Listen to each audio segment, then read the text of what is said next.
ये तरीका है पैसा लेने का। एक गरीब किसान, ये कौन है, कहाँ चला गया, इसका कोई रता पता है? पूरे अधिकारी भ्रष्ट हो चुके हैं। सीबीआई जांच कराई जाए क्योंकि यह व्यापम से बड़ा घोटाला है और मैं ये दावे के साथ कह सकता हूं। और इस प्रकार से इसका खेल सहकारिता खाद्यान्न बस में 10,000 करोड़ से अधिक का घोटाला है। नमस्कार, विराट 24 में आपका स्वागत है। मध्य प्रदेश कांग्रेस कमेटी के प्रदेश कार्यालय भोपाल में सिमरिया विधायक ने जिला उपाध्यक्ष रीवा कांग्रेस कमेटी अरुण तिवारी मुन्नू और विधायक प्रतिनिधि मिंटू परौहा के साथ संयुक्त पत्रकार वार्ता की। इस दौरान प्रदेश स्तरीय संगठन प्रभारी संजय कामले और कांग्रेस प्रदेश प्रवक्ता राहुल राज भी मौजूद रहे।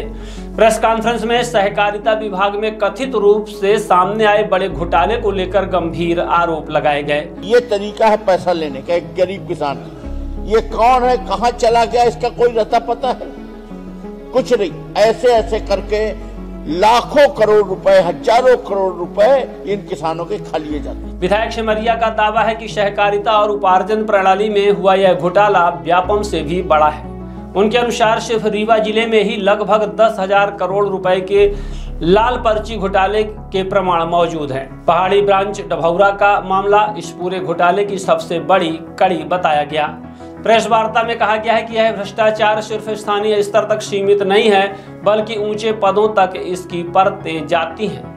विधायक ने आरोप लगाया है कि रीवा कलेक्टर द्वारा अपात्रों को लाभ पहुंचाने के लिए कथित फर्जी और संशोधित आदेश जारी किए गए। कई मामलों में कथित लेन देन और अनियमितता के भी आरोप लगाए गए। साथ ही कहा गया है कि पूर्व मुख्यमंत्री शिवराज सिंह चौहान की सगी भांजी जो भोपाल में डिप्टी कलेक्टर रह चुकी हैं और वर्तमान में नान महाप्रबंधक के पद पर कार्यरत हैं, उन पर लोकायुक्त और ईओडब्ल्यू की कार्यवाही रोकने का दबाव डालने जैसे गंभीर आरोप सामने आए, जो आरटीआई कार्यकर्ता राजाराम गुप्ता की शिकायतों में उल्लेखित बताए गए हैं। विधायक ने दावा किया है कि उनके पास कुल 17,636 पन्नों के दस्तावेज हैं, जिनमें सिर्फ 468 पन्नों में ही 6,000 करोड़ रुपए के घोटाले के स्पष्ट प्रमाण मिले हैं। उन्होंने कहा कि यदि जांच ईमानदारी से हुई तो वह घोटाला खरबों तक पहुंच सकता है।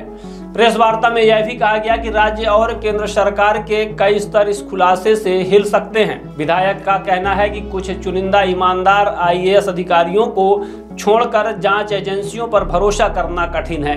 इसी कारण उन्होंने इस पूरे मामले में सीबीआई जांच की मांग की है। उनका दावा है कि मुख्यमंत्री मोहन यादव को इस संबंध में दस्तावेज और साक्ष्य सौंप दिए गए हैं। अब बड़ा सवाल यह है कि क्या सरकार इस मामले पर ठोस कार्यवाही करेगी, भ्रष्ट अधिकारियों पर एफआईआर होगी, या फिर यह मामला कागजों में ही दबकर रह जाएगा।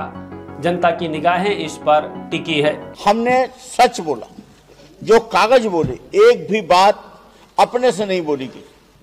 सब कुछ इन्हीं के पोर्टल से निकालकर इन्हीं से के द्वारा सूचना के अधिकार के तहत जो दस्तावेज पाए गए उसके आधार पर खेल तो यहाँ शुरू हुआ कि जो इन्होंने बताया कि 1.5% से ज्यादा जो घोटाले किए हैं या जो ब्लैक लिस्टेड हैं उनको नहीं दिया जा सकता, उपार्जन नीति में का काम नहीं दिया जा सकता। हमारी कलेक्टर महोदया बार बार वो शामिल हैं, उनके कुछ टूल्स हैं। ज्ञानेंद्र पांडे नाम का आदमी जो रीवा का लोकल है, 4-5 वर्ष से पदस्थ है, जिसके विरुद्ध 48 करोड़ रुपए वसूली के एफआईआर का आदेश है। 48 करोड़ कौन है? जो ऐसा इन्होंने अभी बताया ना, किसान ने जो अपने वो रसीद कटाते हैं, एक दिखाइए ना रसीद, जैसे जमा कराते हैं, वो जो पैसे थोक में खा लिए जाते हैं। आपने 3-4 साल पहले सुना होगा रीवा में सैंडविच घोटाला। अब आप बताइए, ये आज के जमाने में ये तरीका है पैसा लेने का। एक गरीब किसान, ये कौन है, कहाँ चला गया, इसका कोई रता पता है? कुछ नहीं। ऐसे ऐसे करके लाखों करोड़ रुपए, हजारों करोड़ रुपए इन किसानों के खा लिए जाते हैं। और किसान ये रसीद लिए सीधा किसान घूमता है, अंत में कुछ नहीं कर पाता, वो अलग मैटर। तो हम ये बता रहे थे कि वो जो ज्ञानेंद्र पांडे है उसके खिलाफ ऐसा, और उसको लोकल जिले में पदस्थ कर रखा गया है। कलेक्टर महोदया का वो टूल्स है। कलेक्टर महोदया भ्रष्टाचार में इन्वॉल्व हैं। सीधे अगर हम टेप तो नहीं करा पाए कि कोई रगे हाथ वाला नहीं है, पर पेपर अभिलेख बोल रहे हैं। कैसे बोल रहे हैं? जो शासन की नीति है कि 1.5% से ज्यादा होगा उसको नहीं दोगे, आप उनको बार बार दे रहे हो, बार बार दे रहे हो, उनके खिलाफ कार्रवाई नहीं कर रहे हो।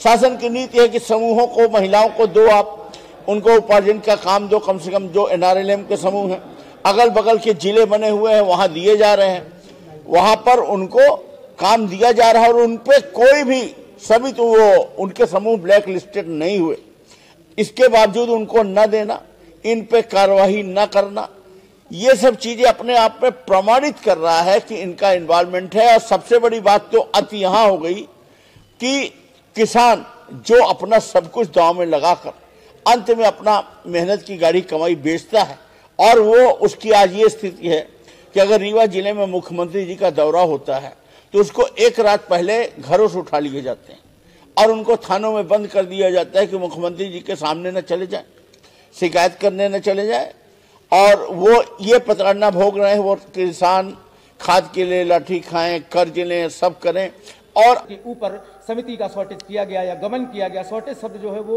शासन के पोर्टल में गबन अथवा घोटाला बोलते हैं। उन समितियों को आप किसी प्रकार से कार्य नहीं दे सकते। ऐसी समितियां जिन्होंने गंभीर अनियमितताएं की, ऐसी समितियां जिन्होंने ऑफलाइन मोड में काम किया, यह महंगी उपार्जन नीति और पंजीयन नीति की पैरा नंबर 4.6 बोल रही है। इसके बावजूद हमारे जिले में, पूरे मध्य प्रदेश में उन समितियों को कार्य दिया जाता है, उनके द्वारा भ्रष्टाचार किया जाता है। आज दिनांक तक उनसे वसूली नहीं हो पाती। कलेक्टर स्वयं अंतिम आंकड़ा मध्य प्रदेश शासन को भोपाल को प्रेषित करती हैं और नोट शीट में हस्ताक्षर करती हैं और कहती हैं कितना घोटाला हुआ, पर रिकवरी और वसूली नहीं कर पाती। इस प्रकार से पूरे मध्य प्रदेश में, एक रीवा जिला का मैंने उदाहरण दिया, केवल 2 साल का 5 करोड़ का घोटाला। यदि जब से समितियां बनी और जब से समर्थन मूल्य चालू हुआ है, तब से अगर सीबीआई जांच करा ली जाए, चूंकि भोपाल स्तरीय टीम जांच नहीं कर सकती, ये सारे अधिकारी मिली भगत है। आपको मैंने उदाहरण दे दिया खाद्य नागरिक आपूर्ति का, और वो कभी भी कार्रवाई नहीं होगी। भोपाल टीम जो जाती है वो पूरी तरह से बिक जाती है। पूरे अधिकारी भ्रष्ट हो चुके हैं। सीबीआई जांच कराई जाए, क्योंकि यह व्यापम से बड़ा घोटाला है और मैं ये दावे के साथ कह सकता हूं। और इस प्रकार से इसका खेल सहकारिता खाद्यान्न बस में 10,000 करोड़ से अधिक का घोटाला है। यदि शासन इसकी जांच कराएगा, सरकार इसकी अगर केंद्रीय स्तर की एजेंसियों से जांच कराएगा, तो 10,000 करोड़, 6,000 करोड़ तो मध्य प्रदेश शासन के रिकॉर्ड में प्रमाणित हो रहा है कितना घोटाला है। इसके बावजूद अगर कार्रवाई नहीं होती तो धन्य है सरकार और धन्य है यह योजना और धन्य है ये ऐसे अधिकारी। और इन किसानों के बारे में हम क्या कह सकते हैं। यही बात कहते हुए मैं अपनी बात को समाप्त करूं।